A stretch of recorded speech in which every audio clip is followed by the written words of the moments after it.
Perkenalkan, nama saya Naila Risma Faudia dengan NIM 413201065. Saya akan menjelaskan tentang obesitas. Obesitas merupakan kondisi penumpukan lemak yang berlebihan hingga berat badan jauh dari normal dan mengganggu kesehatan. Obesitas juga biasanya disebut sebagai berat badan ekstrem. Obesitas juga dapat menyebabkan beberapa penyakit seperti stroke, diabetes, dan juga lainnya.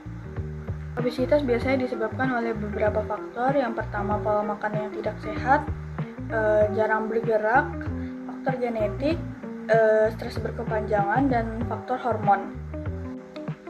Selanjutnya adalah olahraga yang efektif untuk orang yang terkena obesitas.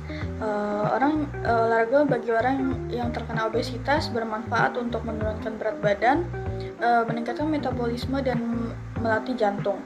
Beberapa olahraga yang dapat dilakukan oleh orang penderita obesitas, yang pertama adalah kardio dengan intensitas ringan seperti bersepeda, renang, zumba, atau senam low impact.